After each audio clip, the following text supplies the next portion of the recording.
Margaret awoke, startled, a cold sweat clinging to her. She gathered her thoughts.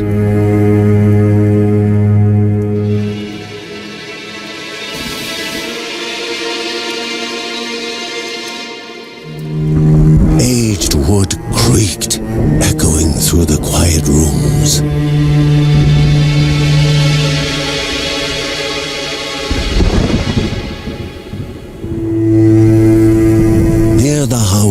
Stood a shrine to Rhea Dana, goddess and daughter of the land, of Rhea and a being of comfort.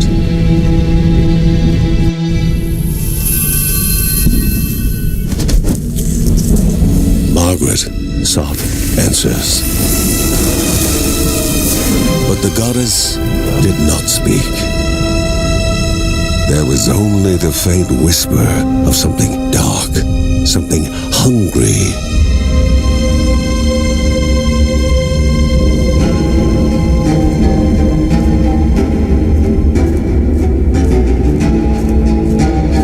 The old seer's bones felt the weight of their age as she climbed.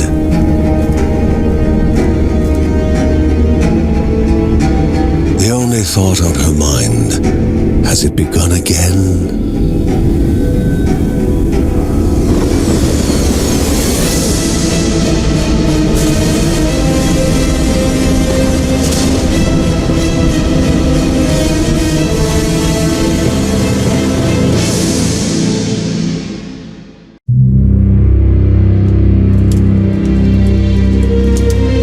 John's mission would be a simple one.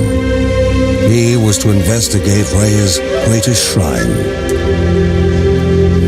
His mother presented him with a fresh divinity shard.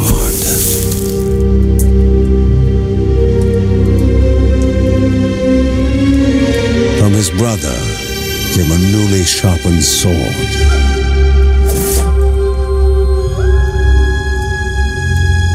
His wife gave him a kiss, and his daughter's hugs were full of reason to return home safe.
A land long forgotten, a place of unimaginable beauty.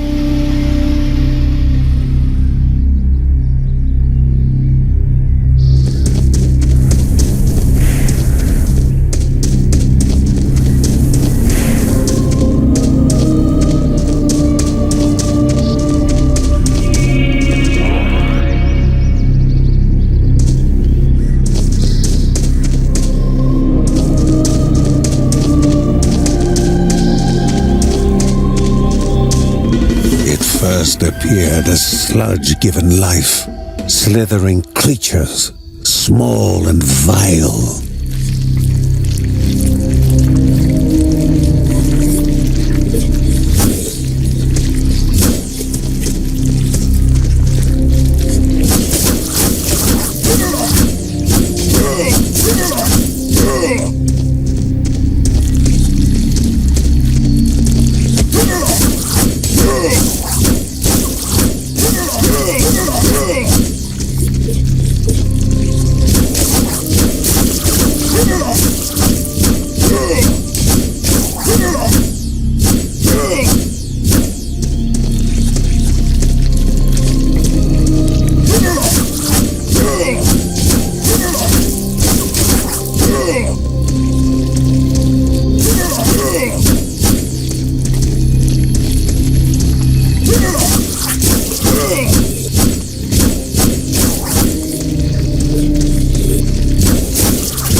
impeding further progress.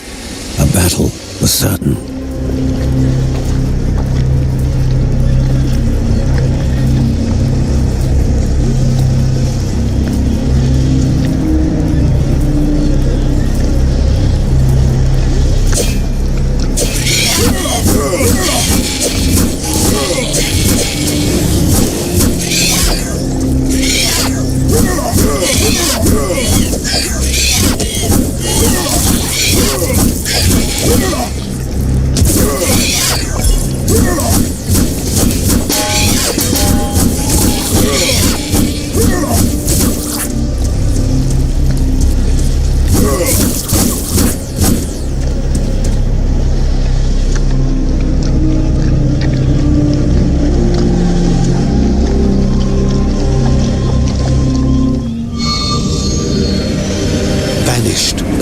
Itself, the corruption abated, leaving the shard cold in hand, dark, in need of life.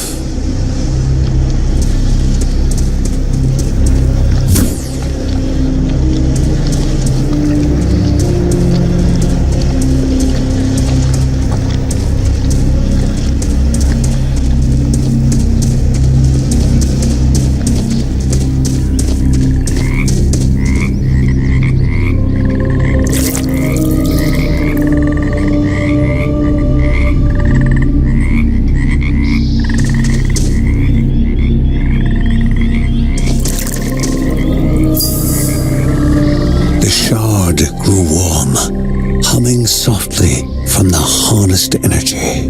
The shard grew warm, humming softly from the harnessed energy.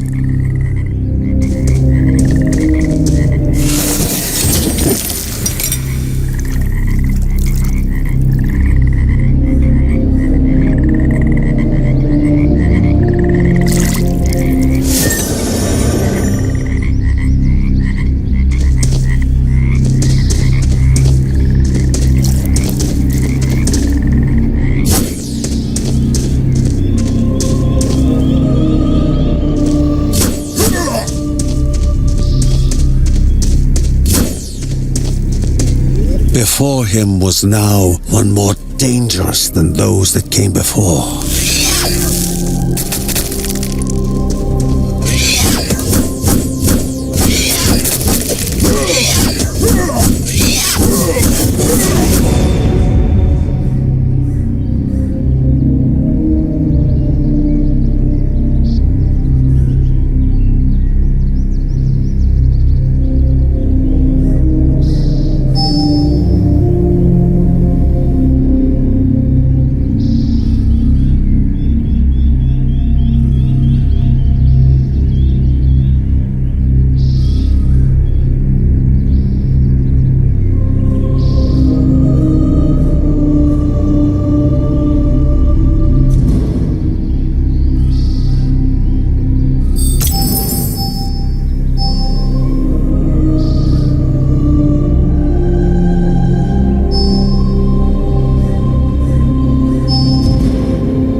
Goblins, a familiar threat, albeit farther out than usual.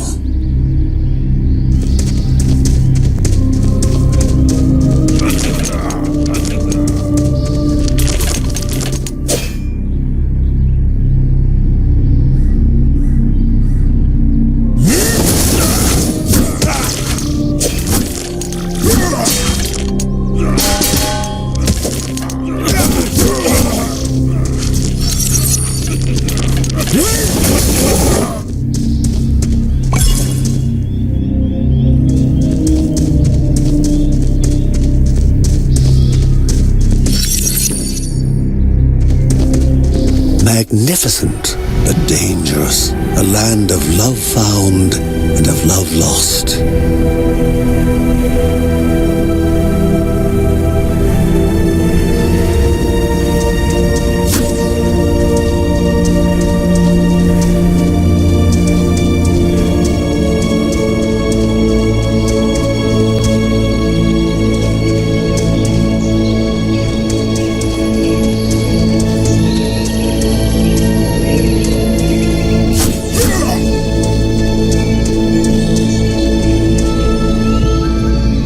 Before him was sacred ground, left untouched in days gone by.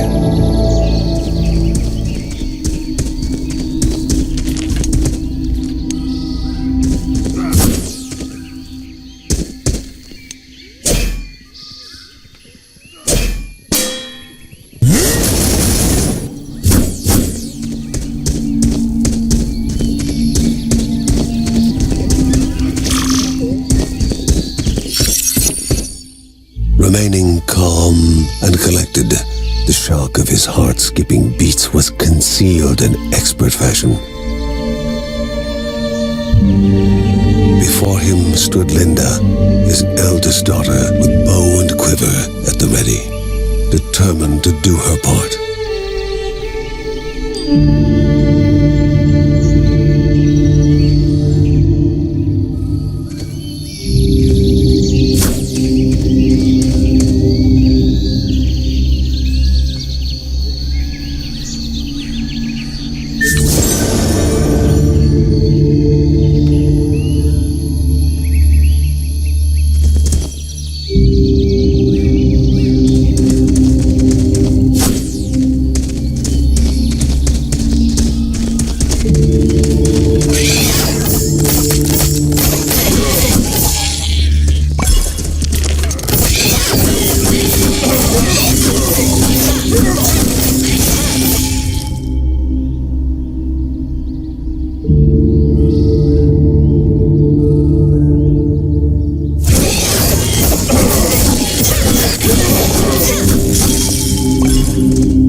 Before the Guardians were not beasts feeding, but monsters consuming, destroying others. They corrupted and distorted, creating even more hungry husks.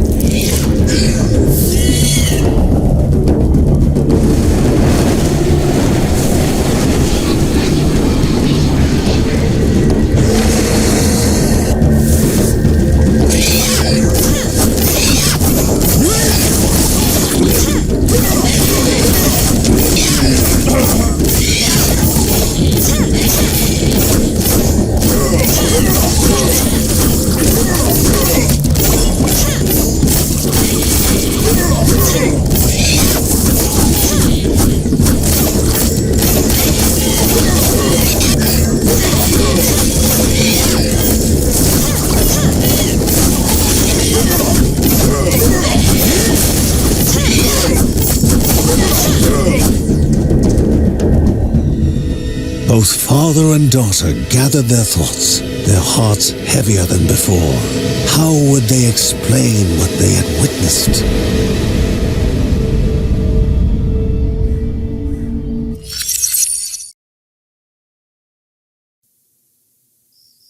The ancient tree had been cut down.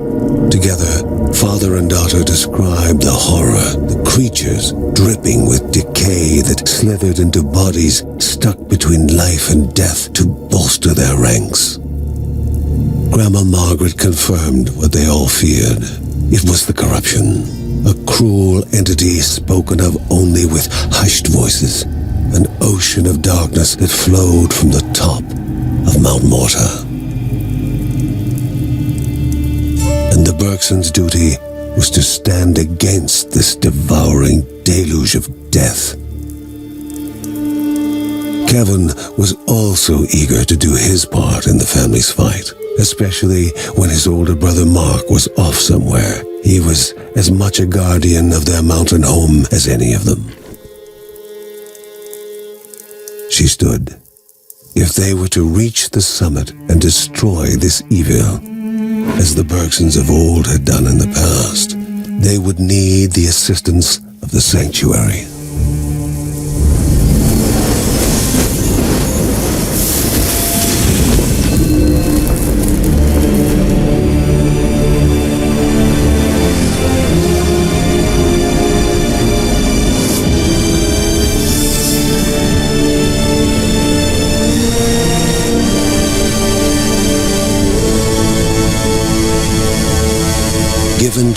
instructions by Rhea herself, the sanctuary was a gateway to the mysterious lands around the mountain. Margaret pointed to the huge crystal at the center of the den, revealing their next task: to activate it and open the way to the source of the corruption. And once Rhea's 3 spirits are gathered on the grounds, the only gate to the top of Mount Morta will open in this chamber. By himself, or with the assistance of those who loved him, John needed to gather the 3 spirits from their lands. Without them, he would not be able to stem the flow of the corruption.